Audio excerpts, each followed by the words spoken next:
Hey, what's up everyone, and welcome to the School of Personal Finance. In today's video, we're going to talk about 7 steps to become great with money. So now the term become great with money, that is actually the slogan or the tagline for the School of Personal Finance. And the reason for that is over the course of my 20 plus year career in financial services, I have heard so many people say that they are just not good with money. So that has been the motivating driver for me starting the School of Personal Finance and the Education Center, because I have a passion around helping people become great with money. So in this video, I'm going to walk you through 7 things that you could start doing to help you along that journey.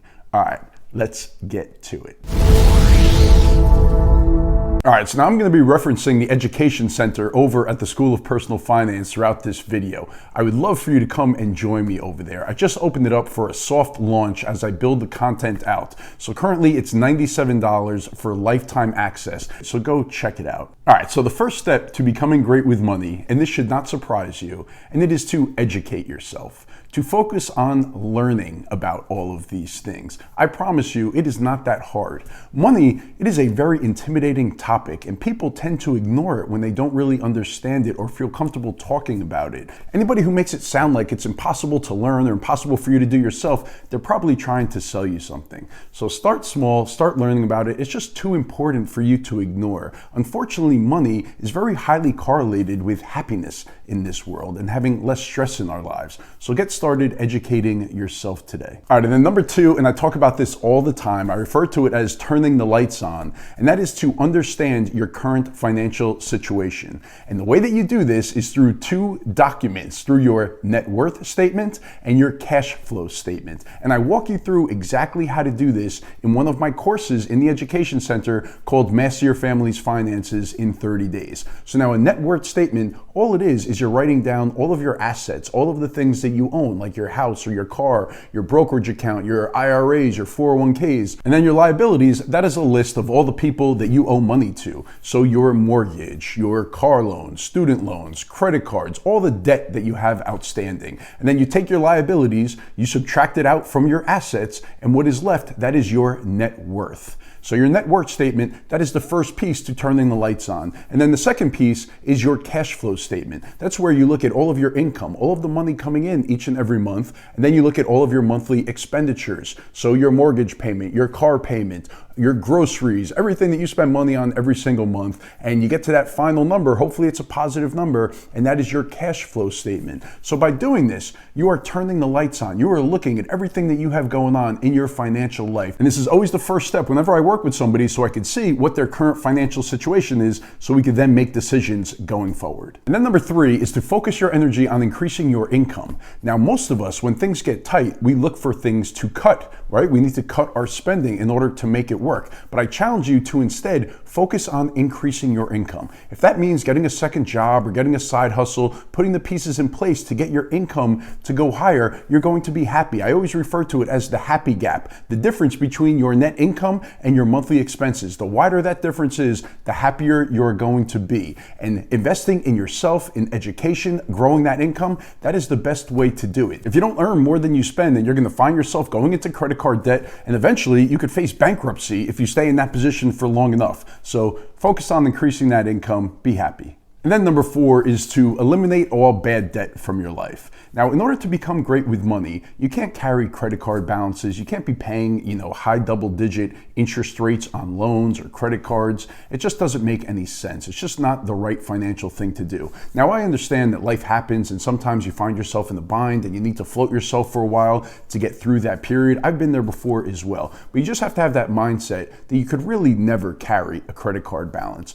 And in the Education Center, I do have a course. I call it the Credit Card Masterclass, where I walk through how credit cards work, how they calculate the interest, and everything that you really need to know about using credit cards. So I think that you might find that one helpful. But overall, bad debt, anything that you're paying over like 6% on these days, I would consider bad debt that you want to eliminate. Now, I also do believe in good debt and carrying good debt on assets, on like mortgages, on rental properties and things like that. So there is a difference between the two that you need to educate yourself on. But carrying bad debt, it just has to be a mindset shift. shift where it's just not even an option, because eventually it'll bury you and it takes away from you being able to invest and save for your future. So eliminating bad debt from your life, that is definitely a big step towards becoming great with money. And now number 5 is to become an investor, to think of yourself as an investor. Realize that investing is the way that you achieve financial freedom in this world. You can't let the fear of losing money hold you back, especially when you are investing for the long term. You have to be able to live with the ups and downs. And now when I say invest in things, I mean like stocks and real estate and commodities and crypto, and most importantly, investing in yourself. So think of yourself as an investor. Realize that you need to invest if you want to hit financial freedom in your life. I'm also in the process of creating a course on how to invest in real estate and also how to create your portfolio in your investment accounts. And I'll be adding those to the educational center once they are completed as well. And then number 6 is to focus your spending on things that make you happy. Now, happiness is always more important than money, but reality is the two of them are very highly correlated. So it's very hard to be happy when you are completely broke, because then that brings on a whole new level of stress and struggle. But it is also important to spend your money on things that actually bring you happiness and not just waste it on crap. It's very hard and important to not get caught up in the comparison game. We live in a world where everything on social media, you see everybody's vacations and what they're spending all their money on, and it brings up feelings of jealousy. You really have to try to get away from that and just focus on you and what is important to you and spend your money accordingly. And then number 7 is to just understand the importance of getting started and how important it is to understand how the time value of money works, or compounding interest. 2 more topics that I will be creating courses on and adding them to the education center. But the truth is that when you start with very small amounts of money, as long as you start early and you are consistent, those small amounts, they could turn into very, very large amounts later on. Now, we all want instant gratification and we want to have everything now. But the truth is that it takes a while for you to reach that financial freedom point. So by just getting started and getting rolling, it starts to add momentum and you could see things building throughout time. But understanding and being able to run numbers and throw projections out there where, like, for example, if I contribute $500 a month to my Roth IRA, which is $6,000 a year, and I could do it for the next 35 years of my life, I could have over $1 million of tax-free money. And that isn't that big of a sacrifice if you think about it. $6,000 a year to invest for your retirement is not that crazy. That might only be a piece of your retirement plan. But just think about it. That's the effect of compounding. If you could earn an 8% rate of return, which is not unrealistic, if you invest that in the stock market, then having $1 million tax-free in retirement, that is a big number, but it's small amounts that grew over time that got you to that big number. Or real estate, by just getting started and buying that first property, it'll lead to more down the road, and you understand, you see how it works. I know that real estate prices are crazy right now and it's very hard to get started with it, but the first step again